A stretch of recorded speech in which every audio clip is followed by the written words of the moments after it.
Olá, sétimo ano alfa, sejam bem-vindos a mais uma aula de ciências, uma aula online. Você pode fazer a leitura sobre esse assunto no capítulo 4, da página 76 a 83, e o tema da nossa aula hoje é sobre fungos. Nós vamos dar continuidade ao assunto dos seres vivos, já trabalhamos protozoários, bactérias, vírus. Aí falamos um pouquinho sobre as vacinas, sobre os anticorpos, antígenos, e agora a gente vai continuar os grupos dos seres vivos, tá? E aí, cadê você? Como é que você tá? Você tá bem? Tá fazendo as suas atividades? Está olhando os vídeos que os professores estão mandando? Nós sabemos que são momentos difíceis, mas a gente precisa ter força, a gente não pode desistir. E a gente precisa continuar a estudar, mesmo com todas as dificuldades, tá? Porque a gente precisa vencer esse ano, a gente não tem ainda uma vacina, né? Então a gente precisa vencer devagarzinho, a gente vai conseguindo, ok? Então vamos lá iniciar nossa aula.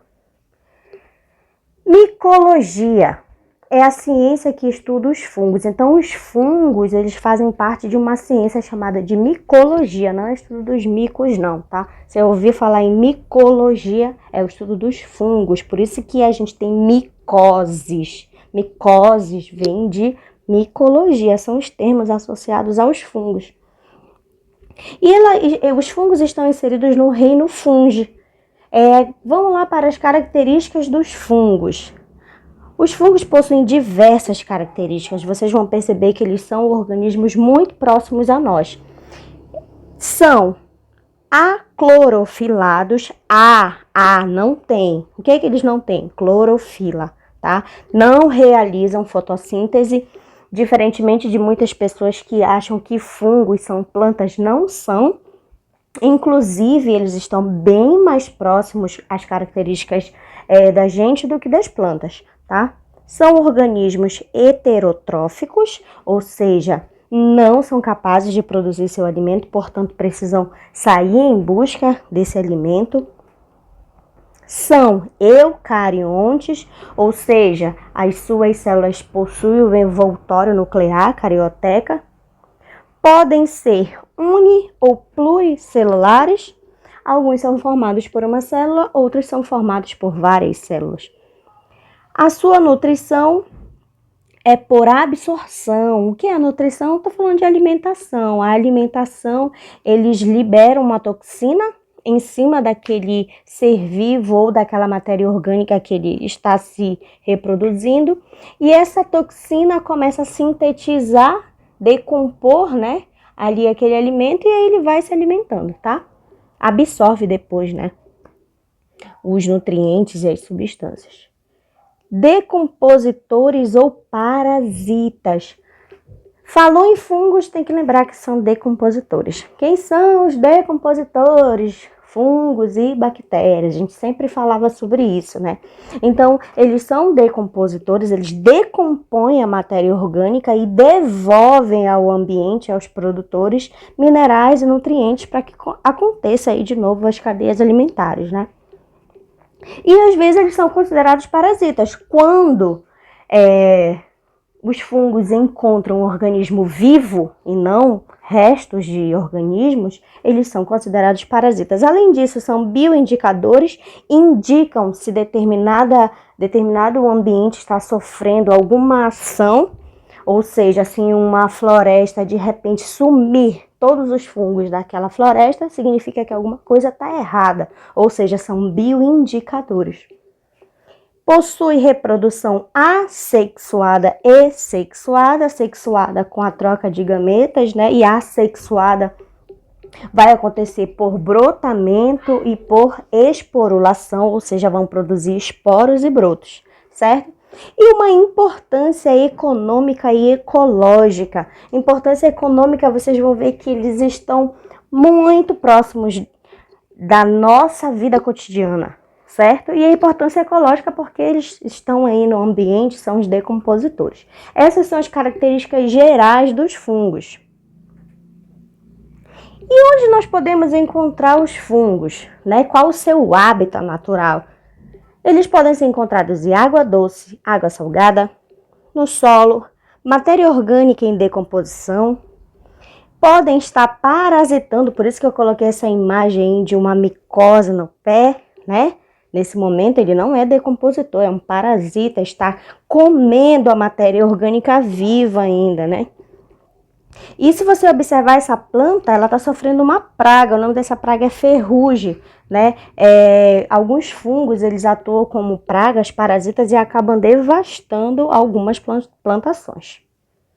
E quem são os exemplos de fungos? Nós temos leveduras, bolores, cogumelos e orelhas de pau. Então vamos lá. Leveduras, olha o formato. Inclusive nessa imagem, estou observando agora, olhem detalhadamente aqui. Vocês estão vendo umas bolinhas se formando em cima de outras bolinhas? Isso aqui é um brotamento. Ele está passando por uma reprodução assexuada nesse momento. Está formando uma nova levedura igualzinha a ela. Está formando um broto, né? É como se saísse um pedacinho do corpo dele, caísse em um ambiente úmido e gerasse uma nova levedura, certo? Aqui a gente tem os cogumelos. Todo mundo conhece cogumelo, né? Esse cogumelo, inclusive, é bem venenoso. Nós temos aqui o champignon, outro tipo de cogumelo, um cogumelo comestível. Nós temos os bolores ou o mofo. Quem nunca viu isso aqui num tomate, um pimentão, um pão? E os orelhas de pau, que são bem parecidos com cogumelos, mas eles são um pouquinho mais duros, né? E aí a gente vai estudar cada item ou cada exemplo de fungo, certo? Vamos começar com as leveduras. As leveduras são organismos unicelulares, microscópicos. Será que a gente pode ver? Não, né? A espécie mais comum é a Saccharomyces cerevisiae, conhecida vulgarmente como levedura do padeiro ou da cerveja. O que isso aqui tem a ver com o nosso cotidiano? Quando a gente vai fazer um pão ou quando a gente vai fazer um bolo, a gente precisa colocar fermento, né? Você fizer um bolo de trigo sem fermento, seu bolo não vai tufar. E por que a gente coloca o fermento? Porque o fermento, dentro dele, vem fungos. Não sei se você sabia, professora, a gente come esses fungos? De certa forma, sim. Então, ao colocar esses fungos lá no pão, no bolo, a gente começa a fazer um processo químico, né? Por quê? Porque esses fungos, eles precisam encontrar uma maneira de se alimentar. E eles vão se alimentar do açúcar, né? E aí o açúcar lá envolvido do pão, tá lá as leveduras, né? Que é esse fermento biológico. Através do açúcar, ela vai produzir a energia suficiente para ela sobreviver. E, além disso, produz o gás carbônico. E esse gás carbônico faz com que o pão cresça e faz com que o bolo cresça. Isso a gente chama de fermentação. E ainda tem a produção do álcool. Só que o álcool acaba evaporando, então o nosso bolo, a gente não acaba inserindo o álcool, somente o fermento biológico e os outros ingredientes lá. Só para você entender que essa fermentação alcoólica, que a gente diz, né, porque a produção do álcool é produzido pelos fungos, pelas leveduras. O processo da formação da cerveja, do refrigerante, tudo é adicionado fungos para que aconteça a fermentação e a gente tenha os produtos no final, tá? O queijo. Esse queijo, quando ele é produzido, é inserido nele fungos. Para quê? Para dar aquele gosto mais azedinho, para dar essa cor, para deixar esse queijo mais caro, né? Que eles são queijos caros. E aí, tudo presença de fungos. Existe aqui também umas trufas, que é um tipo de fungo comestível. E aqui, olha, outro exemplo de leveduras fazendo brotamento. Olha só aqui, olha, nascendo um novo broto, uma reprodução assexuada. Então, as leveduras, elas são utilizadas muito no nosso cotidiano, né? Estão presentes. Se você não sabia que no fermento biológico há fungos, você está sabendo agora. Inclusive, no Brasil, existe uma matéria-prima importantíssima para a fabricação de álcool, que é a cana-de-açúcar. E a cana-de-açúcar, ela faz com que as leveduras transformem esse açúcar dela, né, do caldo de cana, em gás carbônico e etanol. E esse etanol é um combustível muito utilizado por nós atualmente, né? O Brasil ficou até reconhecido aí por causa do etanol, tá? E aí a gente vai para o outro grupo, bolores. Esses daqui são muito comuns. Professora, por que alguns fungos a gente não vê e outros fungos a gente vê? Porque esses fungos unicelulares são microscópicos e os pluricelulares são macroscópicos, certo? Bolores são fungos que aproveitam a matéria orgânica para se alimentarem. Costumam ser chamados de mofos, se reproduzem através dos esporos. Isso aqui é comum a gente ver na banana estragada, no tomate estragado, inclusive aqui a gente está vendo no morango. Olha os fungos em cima. Por que de repente, de um dia para o outro, começam a aparecer muitos? Porque eles sentem a necessidade de se alimentar, eles se nutrem por absorção, lembram? Liberam a toxina e a partir daí que eles começam a liberar essa toxina, começam a se alimentar, eles também estão se reproduzindo. Os esporos, como se fossem essas espuminhas em cima, elas começam a cair na matéria orgânica e começam a se reproduzir. Então é rapidinho que esses alimentos acabam se estragando muito, muito rápido. Olha aqui esse exemplo da laranja. Os fungos, né? Acabando se alimentando dessa matéria em decomposição. Cogumelos e as orelhas de pau são constituídos por filamentos, as hifas que formam micélio, se reproduzem também por esporos. Às vezes os cogumelos, eles também podem se reproduzir por brotamento, sabe? Um pedacinho de cogumelo, algumas espécies só. Digamos que o cogumelo perdeu um pedacinho dele, aí o pedacinho dele caiu no solo, esse solo faz com que entregue a esse pedacinho da parte do cogumelo nutrientes e aí cresce um novo cogumelo, tá? E aí o que são hifas e o que são micélios? Vamos lá olhar. Se você analisar aqui, essa estrutura aqui é a parte de, digamos assim, de fora do fungo, mas dentro desse tronco existe um emaranhado de filamentos, que a gente vai chamar hifas, e esse conjunto de hifas nós denominamos micélio. Então, esses dois grupos possuem, é como se fosse as hifas, fossem umas raizezinhas aqui, assim, ó. Certo? E aí, essa parte do cogumelo que a gente vê, a gente chama de corpo de frutificação, que é onde ele vai se reproduzir, tá? Daqui a pouquinho eu mostro uma foto mais ampla para vocês verem. E a gente tem os líquens. Quem são os líquens? São associações mutualísticas, ou seja, relações ecológicas de mutualismo, ou seja, onde ambas espécies saem beneficiadas, as duas ganham, né? De fungos e algas ou cianobactérias.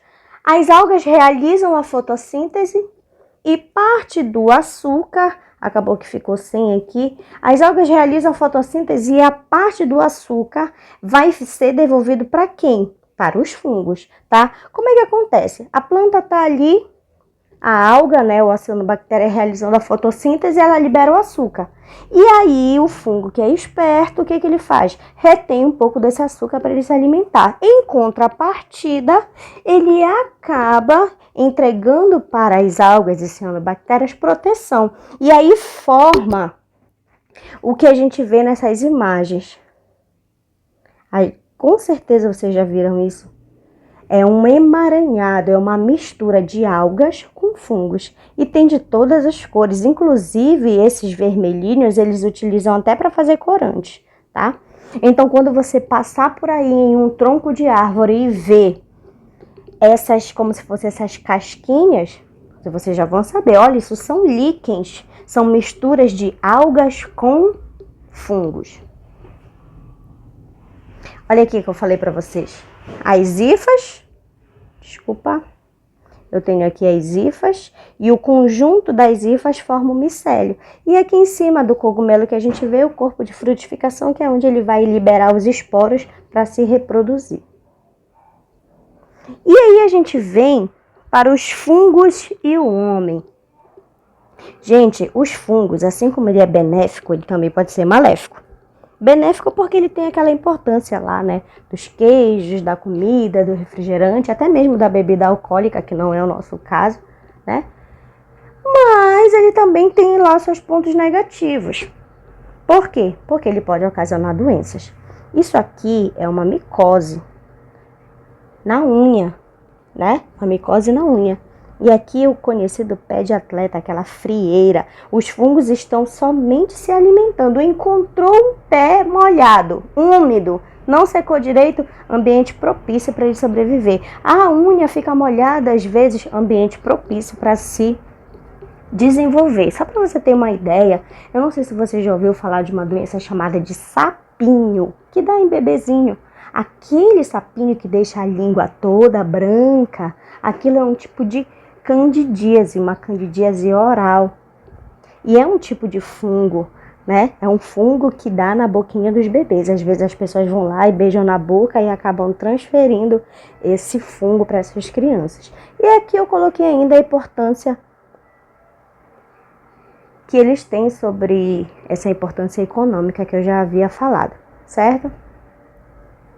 E eu coloquei para vocês aqui uma curiosidade. Olha, gente, esse tomate aqui, eu deixei ele por alguns dias, justamente por causa dessa aula. E olha como ele ficou. O interessante é que nessa foto dá pra gente ver os esporos.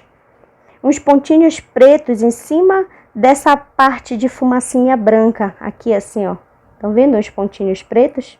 Cada pontinho desse, se cair em cima desse tomate de novo, o que acontece? Forma-se novos fungos. Começam a se alimentar. Quando você vê, esse tomate já está todo tomado. Eles estão decompondo, estão se alimentando. Então, a curiosidade é porque eu consegui deixar mais ou menos uns 4 dias para que vocês pudessem observar. Outra coisa, olha o tamanho desse cogumelo aí. Professora, os cogumelos podem ficar tão grandes desse jeito? Sim.